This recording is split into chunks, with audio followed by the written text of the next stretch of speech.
No. Okay, we're here at the Bullring with Duane Sharp, the crew chief for Jim Pettit's SRL team. And Duane, how long have you been crew chief for Jim? Since 2000. 2000. So yeah. You go back a long way with him. Some of his NASCAR championships and. Yep. I raced a little bit with him prior to that, 98, 99. I think even back in 96 we raced together off and on in crew chief for him, but full time in 2000. Okay.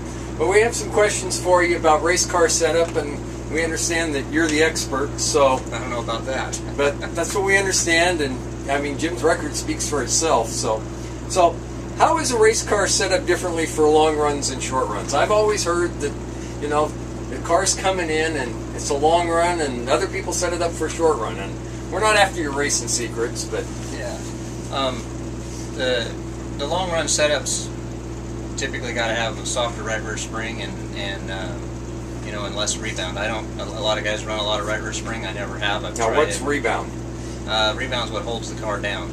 Once the spring compresses, the rebound won't let it come back up.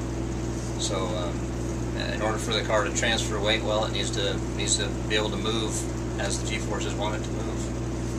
So, I rely a lot on Jim's feel. He's been doing it a long time, so he knows what's going to last and what's not going to last.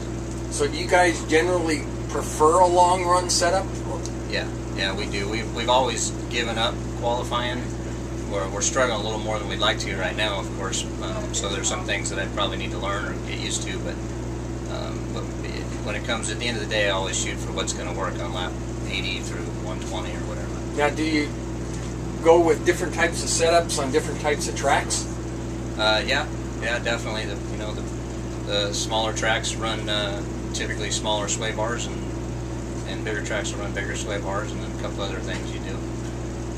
Okay, then the other thing we have a question about is we understand the SRL this year is allowing both straight rail cars and perimeter cars. Do I have that right?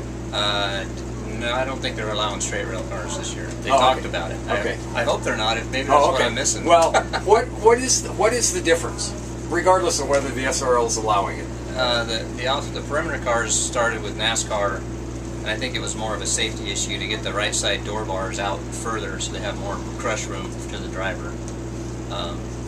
The old cars started, real race cars had just a right side, the frame from the front clip, the frame went down and all the way straight back to the rear clip. It was just one straight deal. The door might be 2 feet out beyond that, but the idea is to keep the weight to the left. Okay, so is there an advantage of using one?